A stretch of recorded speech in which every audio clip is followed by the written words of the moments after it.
web, donc il y a les chaînes de l'Algérie, de la Tunisie, du Maroc. Il n'y aura plus Nesma TV, c'est une décision du conseil du comité indépendant, c'est équivalent au CSA tunisien en fait, qui a coupé Nesma TV parce que cette chaîne émettait sans licence en fait. Et donc il va falloir qu'il se plie à des règles. Et si toutefois il se plie à ces règles, Nesma TV pourra retourner et être de nouveau diffusée, sauf que pour l'heure elle n'est plus diffusée. Et elle était très suivie, Tarak, si je dis pas de bêtises, en Tunisie, Nesma TV, c'était une chaîne très regardée. Hein. Très suivie. Il y a eu une perte de moyens à un moment donné après les élections présidentielles. En fait, je trouve qu'on a beaucoup forcé sur Karoui et l'ensemble du groupe Nesma. Et puis bon, ça a profité à la chaîne 9. Ouais. Mais de toute façon, les télévisions, pour avoir eu affaire à eux, ils ont peu de marché. Ils essaient d'intéresser le marché arabe et ils se comportent vraiment comme des mafieux affamés. Et puis... les invités sur lesquels ils vont faire de l'audimat, ils leur demandent des bakchiches. Ah bon ? Ah oui, non, mais il y a une corruption et il y a vraiment quelque chose qui pourrit le climat audiovisuel tunisien qui fait que rien ne marche. Là, par exemple, pour être chroniqueur, il aurait fallu, par exemple, tu vois, on sera en Tunisie, Christophe, il faudrait que je te paye pour venir. Ah ouais ? Ouais. Normalement, ça va être l'inverse, c'est moi qui dois te payer. Ouais. Hein ? On est d'accord ? Ouais. C'est ça, à mon avis, là. C'est moi qui devrais vous payer. Voilà. Mais bon, pour le coup, voilà, c'est un échange de bons procédés. Ah ouais, bon, écoute, ça se passe comme ça. Écoute, mais va en Tunisie, comme ça, les gens, ils vont te payer pour devenir chroniqueur. Ah écoute, ouais, on va y penser avec Nabil. Hein. Qu'est-ce que tu fais la semaine prochaine, Nabil ? On part un petit tour à Tunis ? Allez, c'est parti. Ouais, c'est parti. Ouais, mais là, comme. Voici le plus du LGF qui nous emmène à Alençon. Pourquoi Alençon ? Puisque vous le savez, il y a eu des émeutes à Alençon, des tirs de mortier sur la police et les pompiers. Et Marine Le Pen qui était en visite ce matin à Alençon. Et il y a eu cet échange un peu tendu avec un jeune d'Alençon. Écoutez plutôt. Désolé, mais à part rabaisser les gens du quartier, je sais pas, vous parlez que de ça en fait. Il y a des trucs positifs aussi. Moi, quand le matin je me réveille, il n'y a pas que des tirs de mortier. D'un côté, après, il y a les policiers, ils font des bavures policières. Après, on n'en parle pas de ça. Non, mais est-ce que vous avez entendu les délinquants qui ont été... moi j'étais là ce soir-là. Est-ce que vous avez entendu les délinquants qui disent c'est parce que les policiers rentrent dans la cité que nous nous défendons. Après peut-être c'est pas à cause de ça les mortiers, mais les bavures de policières on parle pas de ça. Non, il y a dedans. Non. Il y a les bavures de policiers. Et les bavures des pompiers c'est quoi alors Parce que pourquoi on attaque aussi les pompiers? Désolé mais quand il y avait eu le feu à personne, c'est pas les pompiers qui sont venus sauver, c'est les gens du quartier qui sont venus sauver. Non mais écoutez, il faut arrêter de raconter des histoires. Mais la réalité... c'est que la vérité, c'est mes yeux, j'ai bien vu mes yeux. Oui, nous aussi, on a vu de nos yeux les tirs de mortier sur les policiers et les pompiers. Ouais. On a vu de nos yeux les gens qui témoignent en disant on a fait un guet-apens, on a organisé un guet-apens pour faire venir les pompiers et pour pouvoir les attaquer avec des cocktails Molotov. Voilà, Marine Le Pen qui s'est affrontée avec ce jeune, effectivement, à propos de ces violences qui ont été assez violentes d'ailleurs, du côté d'Alençon. Je ne sais pas si vous avez suivi Nabil et Tarak. Voilà, on sent d'ailleurs que la violence monte d'un cran dans ce pays. Il y a beaucoup d'émeutes un petit peu à droite, à gauche et la police qui est souvent prise pour cible, pour le coup.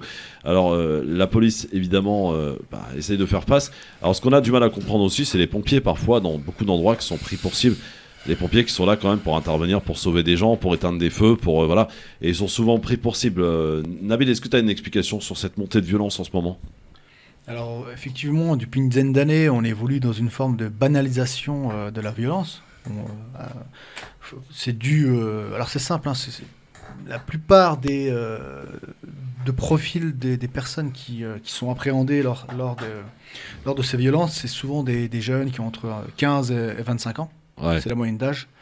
Donc ce sont des gens qui ne sont pas vraiment dans une maturité, on va dire, ou dans un stade avancé dans la société. Et ce qui fait que la plupart du temps, c'est plus par preuve d'immaturité et de défiance. Parce que c'est une culture, c'est un jeu. Mais il n'y a pas vraiment une réelle envie de faire violence et d'agresser quelque part. Enfin, quand tu tires au mortier, oui, quand bien même, sûr, il y a une volonté quand même de taper. Ça, il faut. Moi, je te parle en général. Il y a des exceptions. Ces exceptions, malheureusement, il faut être ferme et les sanctionner. Maintenant, moi, je te parlais En général, Ouais. parce qu'il ne faut pas diaboliser, il ne faut pas aussi... voilà, il y a beaucoup de pompiers qui rentrent encore dans les quartiers et qui ne se font pas caillasser, qui se font pas... Voilà. Il y a la réalité et il y a comment dire, la fiction, malheureusement, qui est propagée par les journalistes. Moi, je te parle d'intervention pure. À 90%, les pompiers rentrent dans les quartiers, font leur travail, tout comme la police. Voilà. Maintenant, ce qui se passe, voilà, c'est un détricotage de la police de proximité. Excusez-moi, mais les jeunes n'y sont pour rien. C'est une volonté politique. Maintenant, de la violence, il y en a toujours eu et il y en aura toujours. Maintenant, le travail se fait via l'éducation. Et effectivement, moi, je ne vais pas dans le sens de la violence pour parler de violence, mais vous savez, moi, je trouve ça un peu caricatural, cette prise de position de Marine Le Pen. Hein. N'oublions pas qu'on est en poste. Elle rajoute d'ailleurs que 90% des violences sont commises par des personnes immigrées. C'est faux, c'est des Français. Voilà, ils sont Français, ils sont nés en France, comme je vous l'ai expliqué, c'est des jeunes d'entre 15 et 25 ans qui sont dans l'échec scolaire, qui sont dans une fracture sociale qui ne leur est malheureusement pas due. Il faut dire la vérité, hein, depuis qu'on les a éloignés, notamment, voilà, moi, je pense que depuis qu'on a enlevé la police de proximité dans les quartiers, et la présence policière est devenue fictive. On la doit à Nicolas Sarkozy d'ailleurs, cette suppression de la police municipale. Voilà. Alors les quartiers, la violence aussi qui monte d'un cran, Tarak, tu l'as constaté aussi? Ah, moi je l'ai constaté, j'ai été au milieu de batailles rangées et franchement je salue l'intervention de Nabil, qui est un professionnel de la sécurité publique quand même, qui apporte une analyse concrète et de terrain. Et moi aussi, je peux l'apporter en tant que médiateur sport et insertion. Comment aussi on peut redresser la barre quand, pendant près de 4 décennies, on a élevé des enfants avec les films comme La Haine, Ma cité va craquer, magnifique ce film. Rail... Ah non, La Haine, c'est un super film. Non, s'il te plaît. On va pas être d'accord là. C'est du brodé. Autant Ma cité va craquer, je suis d'accord, mais La Haine, c'est un classique, quoi. La haine, bon, on va dire que c'est plus l'histoire de 2 jeunes qui trois jeunes qui se finissent mal. Christophe, je suis pas d'accord avec toi. Mais il y a un droit à pas être d'accord. Il y a un fond quand même. On a une culture cinématographique, les gars. La Haine, quand même. Moi, Mathieu Kassovitz, c'est quelqu'un que je connais, et si je peux me permettre, Ma cité va craquer est bien plus réaliste que La Haine. La Haine, faut pas oublier. Rail qui était une grosse daube. Vous vous rappelez de Rail? Une grosse daube. Une grosse daube. Alors, Ma cité va craquer, vous savez, il faut le regarder ce film. Parce que pourquoi? Il prend vraiment le temps de parler de l'univers scolaire de ces jeunes. Ça, oui, sur ça, c'est intéressant. C'est le premier film où on rentre dans les lycées, on rentre dans les collèges et on donne la parole, et notamment un axe majeur sur un médiateur qui a un rôle principal. Moi, La Haine m'a marqué. Hein, franchement, la Haine, c'est de la fiction pure, à l'état pur. Voilà, c'est un film fictif. C'est romancé. Voilà, c'est romancé. Et moi, je vais être honnête. Hein. Pour moi, La Haine, c'est un peu Les Dents de la Mer. Avec les dommages collatéraux. Non, mais tu vas comprendre, dans le subconscient des consciences collectives, tu sais, les gens ont peur du requin blanc, alors que le requin blanc, il fait moins de morts que les animaux de compagnie. Tu vois ce que je veux dire? Eh ben, l'impact cinématographique, parce qu'il faut pas oublier, il a été sélectionné au Festival de Cannes quand il est sorti, ce film. Il a eu un impact énorme. Et pas vraiment dans les quartiers, mais plutôt dans les quartiers un peu aisés. Qui se sont pris pour des voyous. Voilà, il y a une démocratisation, une banalisation de la violence. Et je pense qu'en plus, dans le fond, Mathieu Kassovitz, il voulait dénoncer une forme de misère sociale où on avait... Non, ça partait d'une bonne intention. Son meilleur film, c'était Assassin. Mais il a été dépassé. Mais malheureusement, il a été dépassé. Son meilleur film, Mathieu Kassovitz, juste pour terminer cette analyse, son meilleur film, ça a été Assassin, qu'il avait fait avec Michel Serrault, qui est un excellent film. Pour le reste, pour moi, c'est beaucoup de propagande, de merde. C'est pas quelqu'un, en fait, qui a un vrai vécu. C'est un gars qui veut donner... des mecs du 16 qui sont venus... Voilà, il se donne la branlette intellectuelle. Il veut se donner une stricte crédibilité. Pour ce qui est... La violence, Tarak. La violence, quand on enlève pendant 4 décennies, avec des producteurs qui, eux, sont bien riches et bien propres, comme Jean-François Richer, qui, avec l'aide de Jean-François Copé, avait produit Ma cité va craquer. Aujourd'hui, on crée ça. Aujourd'hui, Ma cité va craquer. Excusez-moi un petit peu de ce terme, mais c'est je vais pas aller dans le Zemmour non plus, mais c'est un livre religieux pour des gamins d'aujourd'hui. C'est un classique.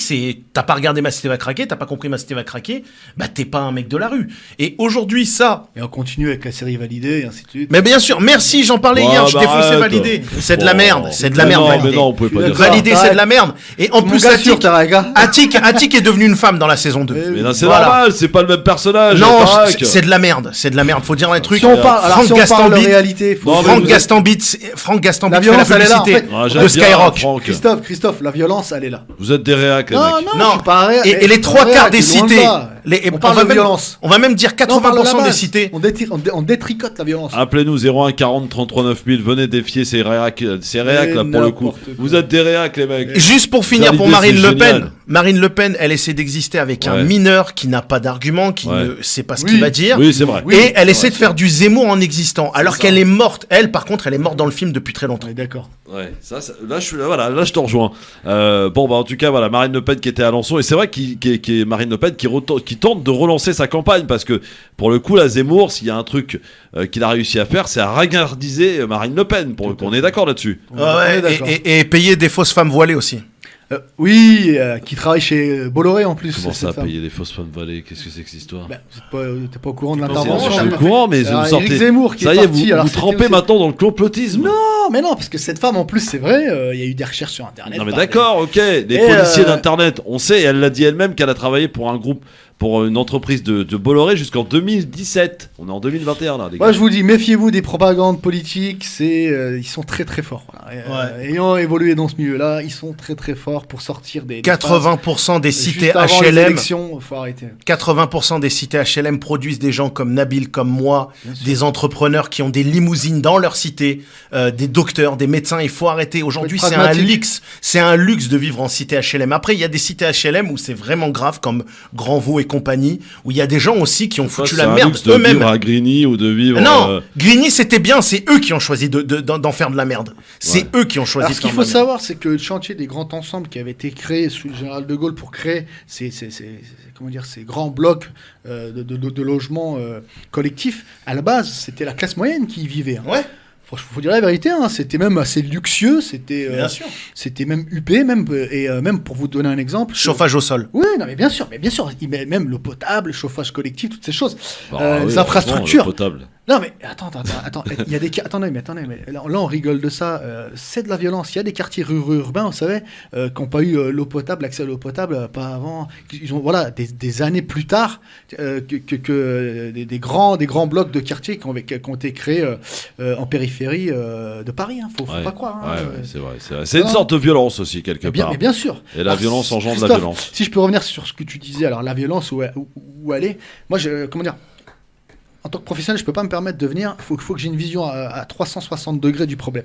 Voilà, moi, je suis pas dans le sensationnalisme, électoraliste, politique ou journalistique.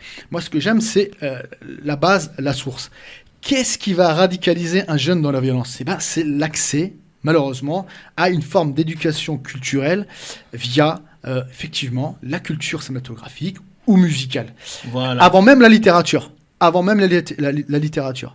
Et c'est pour ça que c'est ça qui est malheureux. Si les jeunes pouvaient un peu plus lire, ça les poserait un peu plus, parce que la problématique de cette violence, c'est qu'elle est immédiate. Vous allez regarder un film, vous êtes dans l'émotion. Vous écoutez de la musique, vous êtes dans l'émotion, et c'est tout de suite et c'est instantané. Il n'y a pas de recul. Et la plupart de ces gens, lorsqu'on les encadre et lorsqu'on les emmène vers, vers la voie de la réinsertion, on arrive à les poser. Une fois qu'on les pose, on s'aperçoit que c'est des enfants. Leur montrer l'espoir. Ouais, bien sûr. Leur montrer qu'ils ont un avenir. Bien sûr. Et cette forme en fait de ghettoisation mentale que tu dénonces, c'est du conditionnement de masse, faut pas croire. Tu sais qu'on l'a à grande échelle au bled, aussi bien au Maghreb qu'en Afrique subsaharienne. Mais parfaitement, on l'a partout, elle est mondiale. Et aujourd'hui, maintenant, c'est des milliards de cholotos qui rêvent de venir en Europe et qui n'ont pas d'avenir. Et aucun ancrage, humainement et sociétalement parlant.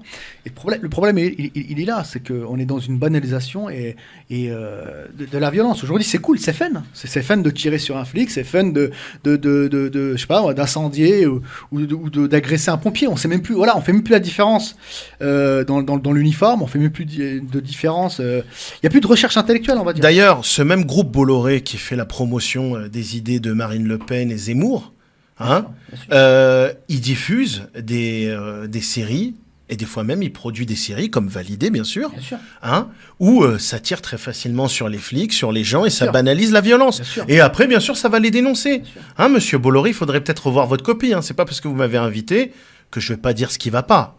Et- Bon, alors dans un instant, c'est une phrase qui ne passe pas inaperçue. C'est une phrase qui est publiée dans le quotidien Le Parisien. Et elle émane du PDG de Moderna. Dans un instant, la question est toute simple. Faut-il vacciner les jeunes enfants avec ce vaccin Moderna, qui plus est parce qu'il défend son beefsteak, évidemment. Vous verrez que les chiffres qu'il avance et qu'il donne sont tout à fait contredits, en fait. Ne correspondent pas à une réalité, mais on est prêt à tout pour vendre du vaccin, pour le coup. A tout de suite sur France Maghreb 2.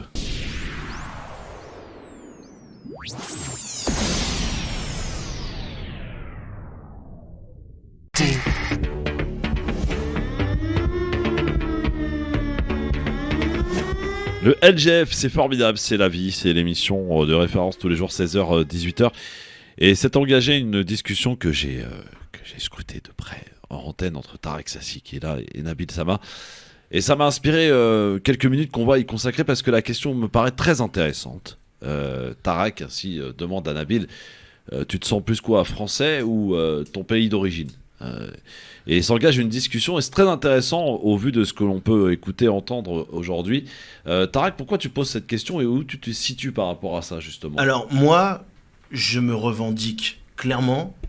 Je suis né tunisien. Même si je suis né en France, je suis né tunisien. J'ai eu ma nationalité française à 13 ans. C'est mon père qui me l'a demandé. Ouais. Mais en grandissant sur la Côte d'Azur, on m'a clairement fait comprendre que je n'étais pas français. Et il a fallu que je vienne à Paris, tout en vivant comme un sans domicile fixe. Je me suis senti parisien et je me suis intégré à ce pays. Et le catch m'a fait découvrir la beauté de la France. Ouais. Voilà. Et aujourd'hui, je suis très fier d'avoir la nationalité tunisienne et la nationalité française, de me battre pour la France aussi bien, pour Paris aussi bien dans le cadre d'incivilité, d'autres choses, et de montrer que, voilà, je veux dire, nous, sur 3 générations, que ce soit mon grand-père, mon père et moi-même, on se bat pour la France, avec mon grand frère y compris, et que nous avons quand même un devoir dans nos pays de sang et d'origine, et je pense que ça, si on le fait, on va permettre d'arranger beaucoup de choses, et que des Éric Zemmour qui passent leur temps à déblatérer du caca dans les plateaux, et des Marine Le Pen et autres qui se servent constamment des musulmans, je pense qu'on pourra arranger beaucoup de choses. Moi, j'aime la France, et j'assume. Donc tu te de sens dire- plus quoi, français ou tunisien ? Moi, je me sens tunisien parce que mon plat préféré, c'est le couscous, mais je reste un francophone. Ouais, il y a Je plein de reste- Français dont le plat préféré c'est le couscous aussi. Oui, mais Pas sûr Jean-Marie qu'ils Le se Pen. sentent tunisiens. Jean-Marie Le Pen. Tarek, alors là- Jean-Marie Le Pen. Oui, mais moi, regarde, Et moi, c'est bœuf bourguignon. Moi. t'as le droit. C'est Moi, bon, je me sens. Moi, pourquoi je me sens tunisien ? J'ai une attache. Je connais Non, mais l'histoire j'adore de ce cette pays. discussion. Appelez-nous 01 40 33 9000. C'est très intéressant. Non mais c'est intéressant parce que regarde Nabil, tous ces jeunes aujourd'hui qui ont grandi en France, qui ont été en vacances pour beaucoup avec leurs parents au bled, dans leur pays d'origine, que ce soit bled, c'est un peu péjoratif d'ailleurs, je retire ce terme, en Algérie, au Maroc ou en Tunisie. Ils ne connaissent rien de leur culture d'origine, j'ai envie de dire. Et pourtant, ils sont perdus. Parce que lorsqu'ils vont, où ils allaient, puisque maintenant c'est un peu plus compliqué pour y aller, dans leur pays d'origine, on leur faisait savoir qu'ils n'étaient pas les bienvenus et qu'ils étaient ce qu'on appelle des immigrés. Quand ils sont en France, ils se sentent aussi comme faisant pas partie de la nation française. Donc ce sont ces jeunes qui finalement sont perdus, alors que ça devrait être une richesse d'avoir plusieurs cultures, 2 ou plus. Eh bien, ça en devient un handicap pour certains. D'où peut-être aussi cette jeunesse qui part en éclat, Nabil. Je sais pas si je suis dans le vrai ou pas, mais en tout cas, voilà, c'est un peu ma réflexion et mon interrogation, Nabil. Tu te situes où, toi, par rapport à ça ? Alors, si je dois répondre, si je me sens plus français que marocain, je dirais qu'avant tout, je me sens humain. Voilà. Parce que tu as raison, parce que déjà, qu'est-ce que ça veut dire d'être marocain ou d'être plus français ? Alors, déjà, moi, j'aime mes origines, en fait, quelles qu'elles soient. Et donc, j'aime mes origines marocaines, voilà, parce que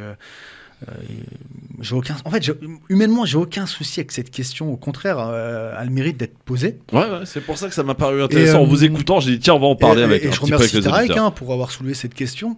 Tu vois, moi, je vais te répondre d'une manière très pacifique, posée, humainement. Tu vois, je trouve que c'est une richesse d'avoir une double culture. Tu vois. Tout à fait. Je trouve que c'est une super richesse. Et puis, ça dépend. On peut autant se considérer plus l'un que l'autre. Je vois pas en quoi ça peut. C'est dès lors qu'on se Mais peut-on sent. faire une différence entre son père et sa mère, limite? Mais bien sûr qu'on peut la faire parce que comme tout est sémantique. L'approche, l'amour d'une mère et l'amour d'un père est différent, même si on éprouve de l'amour. Tu vois ce que je veux dire? Ouais. Là, c'est pour ça que je te dis, tu vois, tout à l'heure, je te disais, moi, ça dépend. Il y a des moments où je me sens peut-être plus marocain, et il y a des moments où je me sens peut-être plus français, et il y a des moments où je me sens plus humain, tu vois, parce que qui est parfait? Personne. On a tous des défauts et on trouve des réponses un peu. Moi, je sais que je trouve souvent des. Voilà, souvent je dis cette phrase. Je dis quand je suis au pied du mur face à la réflexion humaine et à la dimension humaine, je vais trouver les réponses dans la nature, dans la nature. Et bah, je fais la même chose. Je fais la même chose, tu vois. Quand je trouve pas de réponse dans ma culture française, Ouais. je peux la trouver dans la culture maghrébine, africaine ou arabo-musulmane. Tu vois ce que je veux dire? Je Tu vas pense qu'on puiser un manque de l'une ou l'autre dans Oui, l'autre. c'est une force. Je ne suis pas d'accord avec vous. Tu Moi, as le droit, à tout Tarek. moment, je me sens tunisien. Il me suffit de me mettre sur une table. S'il n'y a pas un pot d'harissa, je suis pas content. Voilà, Ouais, c'est alors, tout. alors- Le débat est clos. On va accueillir Houssen qui est avec nous au 01 40 33 9000 puisque les auditeurs évidemment prennent la parole dans cette émission. Vous le savez, le peuple a la parole. Houssen, bonjour. Salut Christophe, salut tout le monde. Salut mon Houssen. Moi je vais partir sur un constat. Christophe, c'est tout simple. Hein. Ce débat-là, il tient seulement sur un constat. Cette histoire de se sentir français ou pas, c'est une racine. Je m'explique. Partons du constat. Moi, je vis avec plusieurs communautés et j'ai remarqué dans cette communauté maghrébine, si on veut, la plupart de ceux qui sont des textes, on va dire, qui sont médecins, qui sont intellectuels, c'est que des blédards. Maintenant, ceux qui sont nés ici, qui sont frustrés, qu'on les exclut de la société, mais c'est les mecs qui veulent faire Uber, qui veulent vendre la pizza, et qui, en fait, C'est hyper caricatural quand même. Hein. Un peu, je trouve. Les gens qui sont pas nés ici. Non mais Houssen, t'es caricatural à mort là. À mort. Non, je suis pas caricatural. écoute, Elle est pas mauvaise son analyse, elle est pas mauvaise. Mais attends, il y a une dualité là-dedans qui oppose les uns aux autres, c'est n'importe quoi.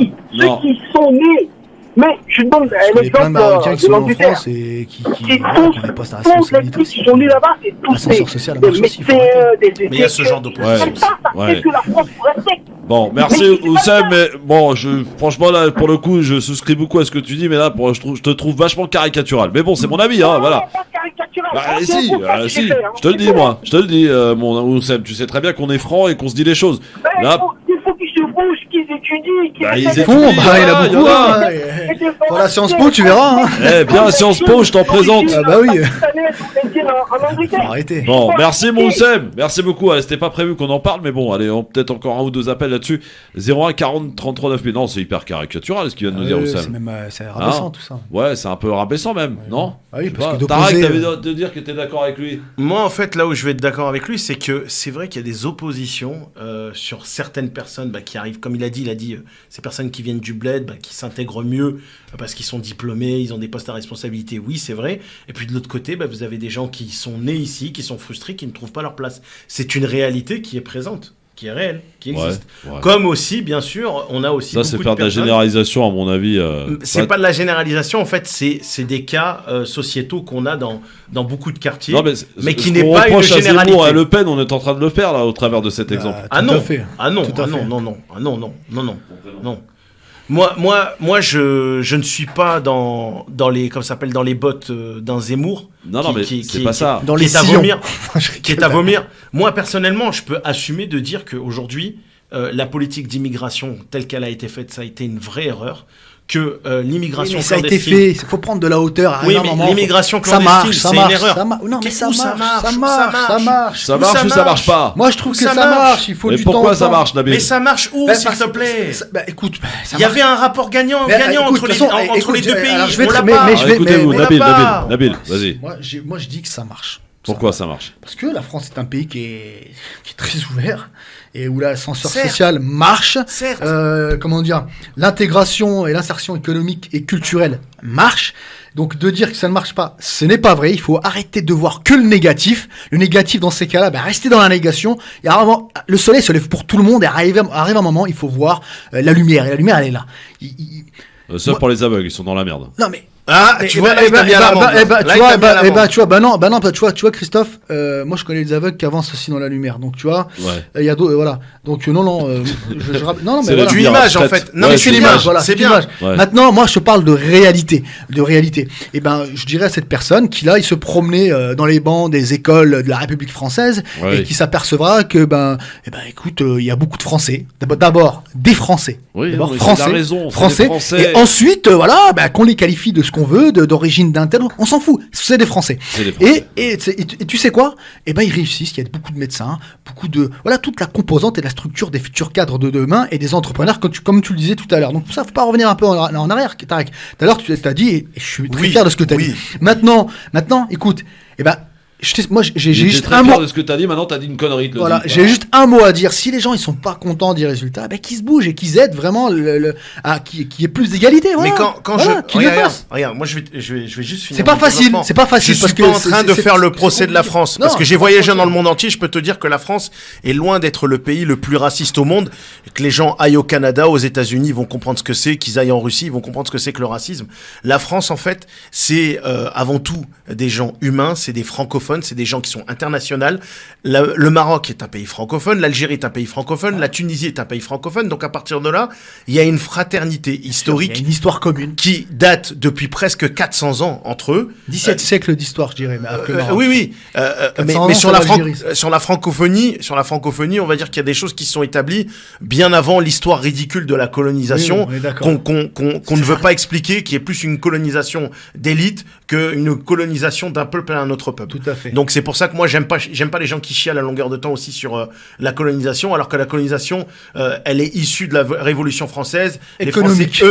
Les Français eux-mêmes se sont fait massacrer avant qu'on massacre le reste de l'Afrique. Donc à partir de là, je suis pas pour qu'on monte les Français contre les étrangers. Moi, ce que je veux en fait, c'est dire que Merci Tarek. on peut, oui, mais c'est pas ça. C'est dans cet esprit-là, il faut qu'on garde ce rapport gagnant-gagnant. Ça veut dire que nos pays d'origine et nos cousins, il ne faut pas qu'on les laisse mourir à la mer et il faut qu'ils puissent avoir aussi un avenir aussi dans leur pays. Daoud est avec nous au 01 40 33 9000. Salut Daoud. Oui, bonsoir Christophe. Salut mon Daoud, comment ça va? Ça va et toi? Impeccable mon Daoud. Alors justement, discussion qui n'était pas prévue pour le coup, mais c'est ça qui fait le charme de cette émission aussi. Du LGF qui a été enclenché par notre ami Tarek. Où tu t'es situé où toi dans cette réflexion qui vient d'être faite là sur l'antenne? Oh là là, mais quel plaisir. Je connaissais pas tes chroniqueurs, mais quel plaisir de les entendre. Ah. De dénoncer ce fléau du rap, du sport, du Merci. cinéma là. Merci. Ils ont détruit les jeunes. Ils ont matrixé détruit les jeunes. Ils ont détruit les jeunes. Notre jeunesse a été détruite par ces canaux de propagande. Il a raison de dire casse ton bite, mais à quoi il sert lui? Moi, Merci. je veux pas des jeunes au cinéma, au sport, en la musique. Je veux des ingénieurs en aéronautique. Je veux des jeunes Politique. qui sont dans l'armement, des jeunes des architectes. Qu'est-ce que j'en ai à foutre moi des acteurs, des humoristes à 2 balles qui font rire personne. C'est quoi? Qu'est-ce que ça fait C'est quoi? plaisir. Je comprends pas que j'ai attendu tant d'années pour entendre que ça aujourd'hui. C'est incroyable, ça me fait tellement plaisir. Et que sur Je veux dire, France voilà, Maghreb la 2. France, hein. Maghreb la France. Mais moi, je l'aime la France. Je chierai On va jamais l'appeler sur la France. Réac FM. Mais bien sûr, j'ai des origines. Je suis turc d'origine. Mais la France, elle m'a tout donné. Pourquoi aller... Et moi, je veux dire quelque chose qui va peut-être vous choquer. Je veux qu'on nettoie au Karcher tous ces racailles des cités là qui nous salissent en longueur journée, qui font dormir plus personne Les dans les imbéciles quartiers, utiles. qui vendent la drogue. Faut dire un chat, faut dire la vérité. C'est notre communauté qui fait ça. Tout le monde, tous les gens, là quand Zemmour il dit la plupart des immigrés, de ceux qui sont en prison sont des Noirs, des Arabes, c'est vrai. Faut Je suis pas l'avouer, d'accord. ça. Je suis pas C'est d'accord. une vérité. Je suis pas Si on d'accord. voit Non, pas je la suis pas vérité, d'accord. Et la on plupart de ira la nulle part. Je famille peux pas te laisser dire ça parce que c'est pas vrai déjà. et la plupart de la D'accord. famille d'Éric Zemmour ont été condamnés, voire morts dans des règlements de compte. Alors c'est Oui, Daoud, c'est vrai, ça, c'est vrai. c'est Daoud, c'est Daoud ton Oui, nom. c'est Daoud. Daoud, Daoud. moi tu vois, je suis un professionnel de la sécurité publique. Je peux t'apporter des réponses là-dessus, et effectivement, malheureusement, ce que Zemmour dit, ce n'est pas vrai. Tu vois, non, c'est pas. Tu vois, je vais te donner un exemple. Hein, c'est très contemporain. Hein, tu sais, comment dire, le trafic. Parce que tu parlais de trafic de drogue dans les quartiers. Tu dis que c'est notre communauté, mais quelle communauté? Parce que c'est pas vrai. Elle est dispatchée entre plusieurs communautés. Et tu sais que l'argent n'a pas d'odeur, ni de couleur, ni d'origine. Ouais. Donc là, maintenant, pour de ce qui est de parler de, comment dire, tu dis que c'est des Arabes et des Noirs. Qu'est-ce que ça veut dire? Tu sais, quand t'es Guadeloupéen, t'es français. Tu sais, quand tu es marocain et que tu es né en France, tu es français. Je vais te donner un chiffre, tu pourras aller le vérifier. C'est moins de 5% d'étrangers dans l'univers carcéral en France, tu vois. Donc Moins de ça fait- 5%. Ouais, moins de 5%, tu vois. Ouais. Oui, mais combien de pourcents d'origine étrangère? Alors l'origine, tu vois, je vais te donner un exemple. L'origine, elle n'a rien à voir là-dedans, et je Oui, remercie mais la à un justice moment- française à un pour ça, parce moment- qu'elle les à un moment, considère faut- comme des Je cas. vais tutoyer. À un Oui, moment, oui. faut voir. Franchement, faut se regarder en face. Voilà. Parce que à un moment que je parlais avec des gens, quand ils vont là-bas, ils sont français. Quand ils viennent ici, ils sont étrangers. Donc je comprends plus rien. Alors, Donc, je à un vais moment- te répondre à ça. Je vais te donner un exemple. Regarde, je vais te donner un exemple. sais Regarde, sur ce les type, peines je planchées, connais, tu vois. mais La plupart des peines planchées, t'as- regarde, t'as- Daoud, Français, écoute, on est né en France. Daoud, Mais écoute, pardon. écoute Nabil, parce qu'il est en train de te répondre avec écoute, la... écoute, la plupart, regarde, je vais te donner un exemple, parce que tu vois, l'univers carcéral, qu'est-ce que c'est? Est-ce que c'est les longues peines ou les petites peines? Déjà, tout ce qui est trafic de drogue, tout ça, en général, c'est des petites peines de moins de 5 ans, avec les peines planchées, c'est 2 ans. Tu vois? Et ça évolue là-dessus. Avec la dépénalisation, ça évolue, et fort heureusement. Fort heureusement. Tu vas comprendre, parce qu'à l'époque, c'était même pas vraiment quelque chose de pénalement, c'était juste une culture, c'était une culture politique, tu vois? Le shit, voilà, quartier, banlieue, c'était une manière d'enfermer l'électorat français. Et maintenant, l'électorat français, il a évolué, c'est démocratisé, et en plus, il est consommateur. Faut dire les choses. Ouais. Il suffit de voir comment que les coffee shops, la société évolue, c'est comme ça. Et je trouve que c'est pas plus mal, tu vois? Maintenant, je vais te donner un exemple. Les grandes peines, les grandes peines de 20-25 ans, tu vois, c'est des gens qui tuent des gens, qui violent ou qui font des choses assez horribles.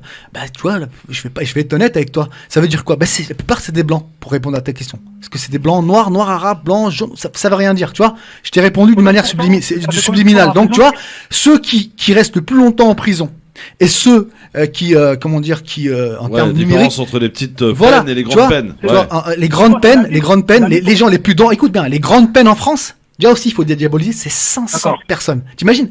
Tu vois? 500 personnes. C'est 500 personnes sur pas loin de 60 000 personnes détenues. Écoute bien. Et il y a 224 000 personnes, à peu près, qui sont en milieu ouvert.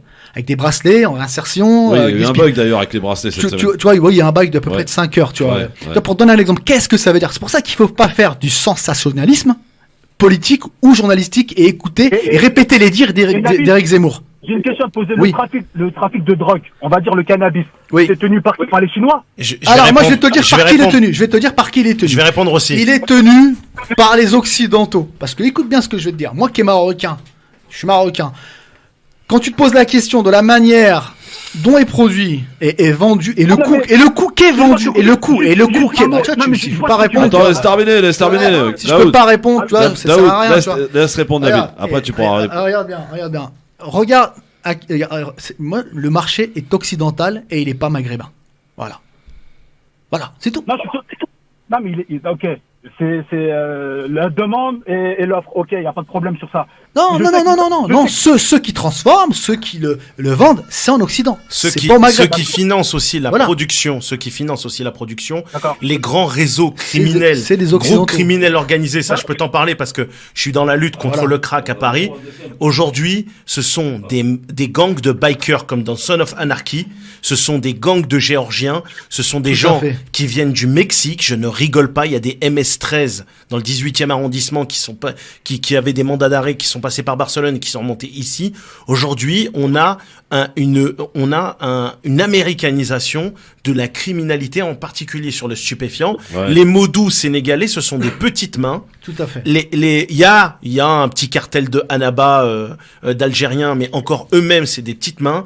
Et il y a beaucoup de hauts placés corrompus. Et là, je tiens à ma Le vie. shit, il vient d'où Pardon. le shit, Je il ne vient vais d'où pas balancer les Non, choses. Non, il vient d'où le shit De Charles Pasqua. Non, mais il vient d'où le shit Il vient du La Maroc, Rousse. il vient d'autres pays, donc là aussi Charles on peut Pasqua. s'attaquer aussi aux pays producteurs de shit et de cannabis. Aussi, non Là, on dit plus rien, là, Nabil.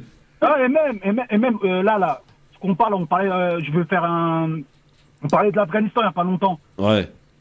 Et ben là, vous allez voir la drogue qui va arriver là. Bah, la drogue, elle vient de partout. Elle vient d'Afghanistan, elle vient du Maroc, elle vient de plein de pays à travers le monde. Le croissant, Voilà. le croissant, c'est Afghanistan, Iran, Turquie. Donc après, ça va venir en Europe. Ouais. Donc, dans peu C'est de déjà temps, en Europe. Et c'est le GI Nabil, américain Nabil, qui je t'ai transporte senti ça. gêné là. Je t'ai senti gêné quand je parle du Maroc. Je suis désolé. Ah non, c'est non, un gros non. producteur le Maroc. Tu sais quoi, détrompe-toi pas, Quoi, détrompe-toi pas autant qu'on le croit, tu vois. Ouais, Ça, et c'est vrai. tu sais qu'à mon époque, on reconnaissait la bonne qualité. Oui, oui, Libanais, par sa Libanais. provenance. Et on sait que le Libanais. Maroc, c'était une très bonne qualité. Oui, Quoi, tu oui, vois. oui. Mais comment dire, à l'heure actuelle, on peut pas venir. Bah, après, moi, je fume pas, donc après, je suis pas dans cette optique-là. Ouais. Mais je suis pas dans un nationalisme de Toshiland, tu vois.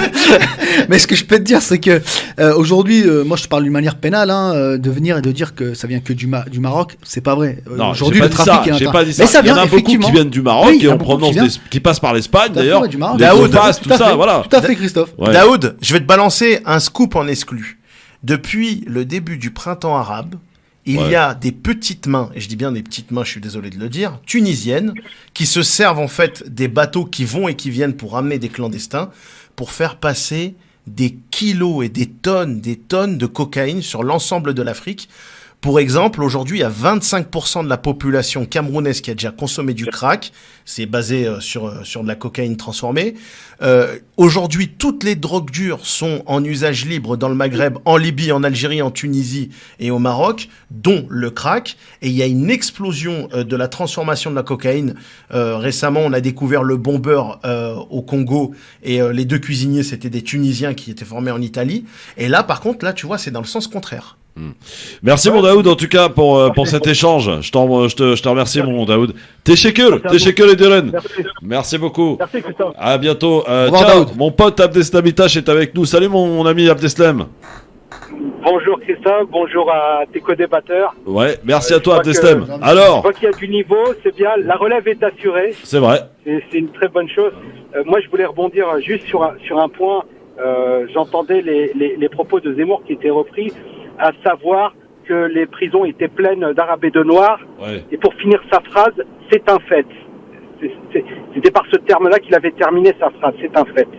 Ce qu'il faut savoir, c'est qu'il a été condamné pour ses propos, Tout à fait, puisque merci. il n'est pas possible. Et pourquoi toujours ramener les gens à leur origine? Ce sont des Français à part entière, Merci.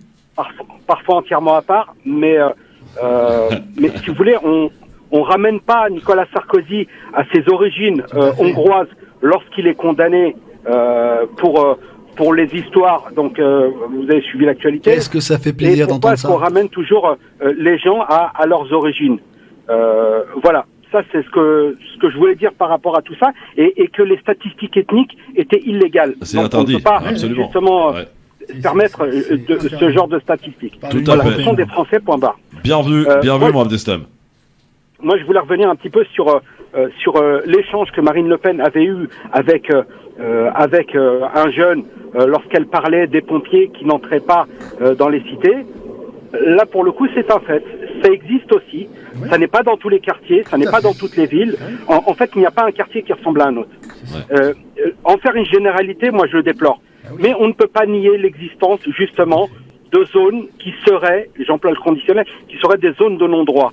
En effet, lorsque les pompiers arrivent, ils sont caillassés. Ouais, Ils sont embêtés, c'est vrai, et ça parfois existe. même pour venir réanimer une personne qui fait un arrêt cardiaque Ouais. et qui pourrait être votre oncle, votre nièce, voilà, un membre de votre famille. Donc, ça, c'est une chose qui existe malheureusement, et nous avons le devoir, j'entendais tes co-débatteurs, justement, de par leur parcours, et je les félicite, il faut absolument qu'il y ait un éveil des consciences, qu'il y ait une élévation, qu'on puisse justement accompagner, et moi je crois au tutorat, un accompagnement de ces jeunes en difficulté, qui ont du mal à trouver du travail et autres, mettre des choses en place, des relais, et beaucoup de gens qui ont réussi ont le devoir de retransmettre quelque chose en direction de ces personnes qui sont en difficulté. Ouais. C'est notre devoir. Alors C'est bouge pas notre Abdeslam, on a aussi Fatah qui est avec nous au Merci standard. Abdeslam. Merci pour ton Fatah, intervention. bonjour Fatah. Merci à vous.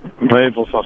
Bon Fatah, alors discussion qui était pas prévue pour le coup. Voilà, mais je la trouvais somme toute intéressante. Et il fallait qu'on en parle et qu'on se pose des questions, parce qu'ici on est en famille, hein, on se pose des questions, on parle franchement et sans langue de bois dans cette émission. C'est ce qui fait d'ailleurs la particularité et la spécificité de cette émission. C'est que vraiment on est ensemble, on essaye de réfléchir pour affronter ce climat qui est quand même assez nauséabond pour le coup, au vu de la campagne qui s'annonce très crasseux. Hein, voilà, donc on est là aussi pour réfléchir et mettre des sujets qui sont des véritables sujets de société sur la table. Et on en parle franchement, on n'a pas de tabou ici. Vous me connaissez suffisamment, vous qui me suivez depuis des années, qu'il n'y a pas un sujet qui me fait peur. Voilà, j'essaie quand même de maîtriser à tant soit peu les choses, mais voilà, il faut qu'on soit capable de parler de tous les sujets tout en se respectant et en n'ignorant pas la réalité des choses. Et je pense que l'exemple d'Abdeslam qui vient de parler, voilà, c'est un bel exemple, parce que effectivement, voilà, dans des quartiers, voilà, il y a des zones de non-droit dans certains endroits. Moi, je peux vous emmener à Marseille, je peux vous assurer que voilà, on peut parler de zones de non-droit dans certaines cités. Pour le coup, ça existe. C'est vrai, quand tu arrives dans un quartier avec ta bagnole et que t'es pas du quartier, on te regarde de travers, on t'arrête parfois même pour te demander qui tu es et où tu vas. Ça quand même, ça paraît hallucinant. Et ça existe, c'est une réalité. Fatah, on t'écoute. Oui, écoute, d'ailleurs, c'est pour toutes ces raisons qu'on aime ton émission. Ça, c'est un prélude. Il y a plein de choses qui sont dites là, et plein de choses qui sont dites, donc j'ai envie de commenter tout, mais en même temps je peux pas. Moi, je voudrais simplement dire deux choses. Ces sons, même si c'est effectivement ces sons de comment dirais-je, c'est comme la SNCF, tu sais, Christophe. On parle toujours des trains qui arrivent en retard. Ouais. Cessons de parler de communauté quand on parle de la communauté, quand on regarde des choses qui sont négatives. Voilà. Moi, pour ma part, je pense qu'il y a des Français. Moi, je suis double nationalité, française, algérienne. Je suis français, totalement français. Cette crise interne qui m'est propre, ce cheminement où à un moment donné, étant adolescent, je me suis posé la question, mince, je vais au bled, on me traite d'immigré, je vais en France, on m'accepte pas, etc. Je me suis fait comment dirais-je, j'ai eu une crise en interne, j'ai eu ma crise de, comment dirais-je, de démence, je sais pas comment dire ça. Existentielle, voilà. Ouais, une crise culturelle, on va dire. Voilà, une crise culturelle, mais à un moment donné, on fait de la schizophrénie complètement. Quand on est ado, et tout ça se mélange dans nos têtes, c'est très compliqué. C'est une dualité qui est compliquée humainement. Alors bouge pas mon Fatah, je vais te demander de patienter quelques minutes parce que j'ai la pub, hein, tu connais, voilà, ça aussi ça déchire le cœur, mais c'est comme ça, il faut bien vivre. Hein, ne quittez pas Abdeslam, restez avec nous, on va prolonger un petit peu cette discussion parce que vraiment elle est très intéressante. Merci Tarak, merci beaucoup. Mais de rien. Et on parlera aussi un peu de Moderna et puis des conneries du PDG de Moderna et puis et un peu de géopolitique aussi avec le gazoduc terminé qui passera plus par le Maroc. On y revient dans un instant aussi, ça fait partie aussi de ce qu'on pourrait appeler de la bêtise entre voisins. Hein. Voilà, à tout de suite.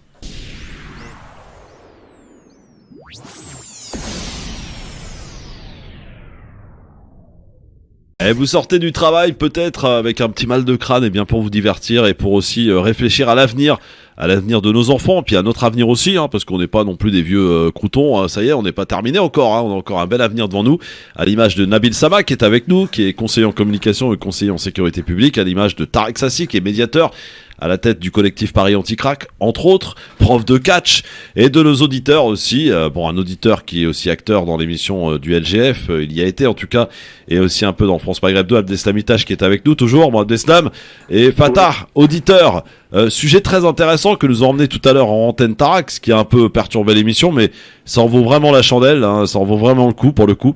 Fatah, t'étais en train de nous parler juste avant la pub et avant que je te coupe, et j'en suis désolé, mais les impératifs commerciaux nous ont rappelé à l'ordre. Non, je t'en prie. Je disais étant moi-même de double culture, j'ai eu un moment donné dans ma vie, après l'adolescence, même ça a duré pendant l'adolescence, où j'ai dû me positionner. Ça a été un peu difficile pour moi, comme c'est un chemin que tous ceux qui ont la double culture, double nationalité, l'ont vécu, je pense. Et aujourd'hui, la difficulté qu'il y a avec les jeunes, c'est il y a eu depuis la naissance d'une troisième culture. Je m'explique.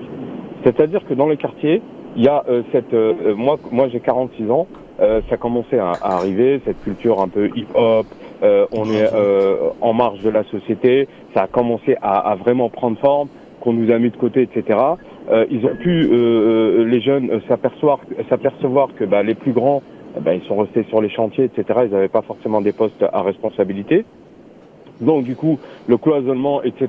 Et vous savez toutes les raisons, ont fait que ça a créé une culture en interne où il faut se débrouiller pour gagner sa vie, etc., les trafics, etc. Donc il y a eu vraiment une culture là, c'est une culture qui a pris naissance, il y a plusieurs enfants de différentes origines, et tout ça, ça a créé une mayonnaise, et c'est une vraie communauté à part entière. Alors c'est intéressant, Fatah. Pardon de te couper, mais c'est intéressant ce que tu nous dis. Tu nous parles de la culture hip-hop des années 90-2000 qui était pas vraiment celle d'aujourd'hui. D'ailleurs, dans la profondeur des textes, tu reprends des textes d'Ayam ou voire même de NTM ou de grands noms du rap français de l'époque. NTM, ça volait pas haut, hein. Non, je suis pas d'accord avec toi. T'écoutes un morceau comme Laisse pas traîner ton fils, mais écoute les paroles, c'est magnifique. Bah, il a laissé traîner son fils avec Kobalade. Oui, mais bon, voilà. Mais Abdeslam, pour le coup, et Daoud le disait très très bien tout à l'heure. Moi j'en ai marre, je veux des ingénieurs, je veux des gens, et c'est ça aujourd'hui que cette génération que nous représentons finalement, nous qui avons la quarantaine à peu près, bah c'est à nous aussi d'être acteurs pour nos enfants de demain et de les inciter d'abord à aller à l'école, de les protéger de cette société d'ultra-violence.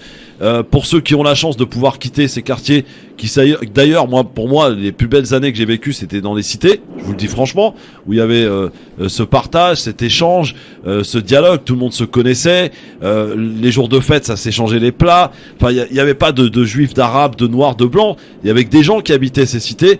Bon bah ça s'est un peu détérioré forcément, on a ghettoisé un petit peu les choses, ça a été entretenu par les politiques. Je prends l'exemple de Marseille, pardon mais Marseille est entretenu par un clientélisme politique mais absolument à vomir. Tous ces politiques qui n'ont aucun intérêt à ce que la situation change, parce qu'ils vivent de ce clientélisme, et aux abords des élections ils viennent tous pour essayer d'apporter leur lot de solutions qu'ils n'ont jamais su faire. Pardon, c'est un constat d'échec mais il est réel pour le coup. Mais Abdeslam, pour le coup t'as une chose à dire là-dessus sur effectivement ce constat d'échec, mais moi j'ai envie de dire que de ces cités, de ces quartiers émanent aussi des grandes personnes qui ont réussi à obtenir des postes à responsabilité, qui ont aussi réussi malgré les difficultés, il faut pas le nier, à entrer dans les plus grandes écoles de France, Sciences Po, de toutes ces écoles effectivement pour devenir et obtenir un poste à responsabilité. C'est notre devoir, Abdeslam, aussi en tant que parent. Complètement. Et aujourd'hui, on voit bien que les gens n'ont plus foi en la politique, n'ont plus foi dans les politiques, y compris les élus locaux, qui sont loin d'être des élus nationaux. Et le problème, il est là. Moi qui ai eu un mandat de maire adjoint, dans les quartiers, avec la délégation quartier, je peux dire que ce rejet de la politique, moi je l'ai vécu pendant toute la durée du mandat. C'est-à-dire que pour eux, l'élu, en fait, est un bonimenteur. Le seul problème, c'est comment faire lorsque cette idée est véhiculée. Moi, je pense que là, t'as deux pépites sur le plateau. Des gens qui, justement, ont réussi. Et je parlais tout à l'heure du tutorat ou du mentorat. C'est justement permettre à ces jeunes de pouvoir se trouver un modèle et les singer, essayer de faire la même chose. Et on le voit, moi je vais prendre un exemple inverse. Aux États-Unis, il y a une communauté noire qui a réussi, qui a des postes de magistrats et autres, qui ont oublié qu'ils étaient noirs, en fait, pour essayer de coller un peu plus à une société élitiste et autres. Parlons de la communauté juive en France. Parlons de la communauté juive en France, comme le dit Nabil. Il a raison, c'est un bon exemple. C'est un bon exemple. Ouais. Mais Condoleezza Rice, qui était secrétaire d'État sous George Bush, elle a essayé d'être noire à un moment. Et elle a eu une politique très très dure en direction, enfin, elle n'a même pas eu une seule politique en faveur des personnes, justement, des personnes opprimées qui étaient dans la difficulté. Ouais, Obama, donc, c'est un bel exemple. On a le devoir. Condoleezza Rice a massacré l'Afrique. Complètement. Et sous Obama, il n'y a jamais eu autant de morts, absolument. Sous Obama, il n'y a jamais eu autant de morts, absolument. Tu as raison, c'est un bel exemple en tout cas. Merci moi Abdeslam, je t'embrasse moi Abdeslam, à très bientôt. Prenez soin de vous. Bon, merci à toi. C'est quand que je t'invite à mon émission? Ah bah écoute, quand tu veux mon Abdeslam. Hein. C'est quoi ton émission? Vas-y, fais ta pub là, c'est sur quelle chaîne? Alors c'est MyVox TV. C'est une chaîne de télé qui est sur Facebook et sur tous les réseaux sociaux. Donc vous pouvez vous abonner sur la page MyVox TV. Et vous pourrez suivre les émissions en direct. J'ai bien envie de m'inviter pour qu'on puisse discuter de crack. Ah, Tarek Sassi veut parler de crack. Bon, je vous mettrai en relation. Merci mon Abdeslam. Je t'embrasse. Merci. Ah, très bien. Il y a beaucoup d'autres acteurs beaucoup plus intéressants que moi. Oui, mon Fatah. Je voudrais simplement dire une chose. Vas-y, dis-moi une chose, vas-y. Parce qu'il est important de dire que il y a quand même beaucoup, et Dieu merci, de personnel qui ont réussi, des personnes qui ont réussi dans le monde professionnel, issus des doubles cultures. Moi, j'en vois tous les jours.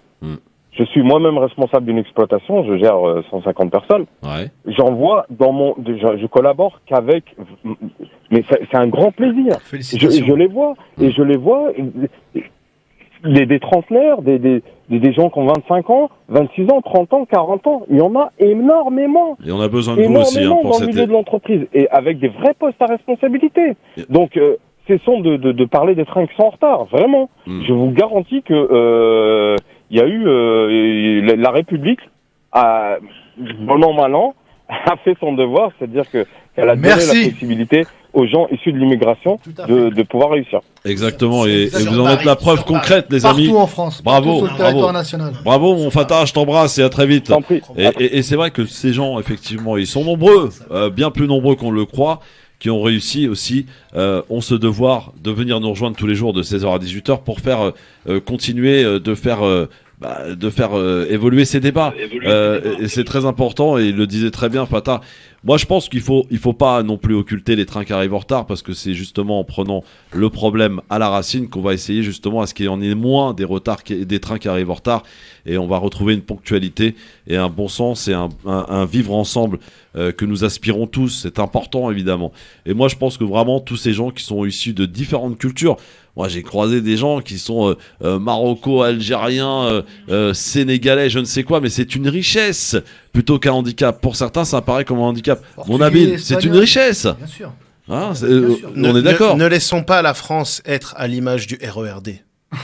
Alors ça c'est très bien vu. Non mais alors c'est un super exemple pour Tarek. Moi qui suis usager du RERD, c'est une véritable catastrophe ce truc, mais vraiment. Oh là là. Punchline, bien vu. Allez, un dernier appel là-dessus, parce qu'on a quand même des sujets on a bossé un peu quand même, les gars. Un peu voilà, on a l'impression que ça bosse pas, mais quand même. Allez, parlons de crise diplomatique. Bonjour à vous qui est avec nous. Salut, Christophe, c'est Hussein encore. Ouais, Hussein, on va croire qu'il y a qu'un auditeur qui écoute le Grand Forum, mais tu déconnes, Hussein. Dire qu'on peut faire mieux, Christophe. On peut faire mieux, on a le devoir de faire mieux. Et surtout, sachez que dans la vie, on ne te donnera rien. Tout s'arrache, il faut se lever, il faut arracher. Ça, c'est vrai. Le système est fait de telle sorte qu'on ne réussisse pas. Les drogues dans les cités, c'est pas un hasard. Tout est pensé. Il faut briser cette chaîne-là. Il faut se bouger les fesses. On peut faire mieux. Il faut qu'on fasse mieux, les gars. Bougez-vous. Merci Oussem pour ce cri du cœur. Merci à toi Oussem. Allez, on débattra de ce sujet parce que c'est important. Oui, Oussem, les autres évidemment, chacun son avis et c'est ce qui fait la richesse de l'émission. Allez, c'est parti, on va parler d'une interview qui fait du bruit.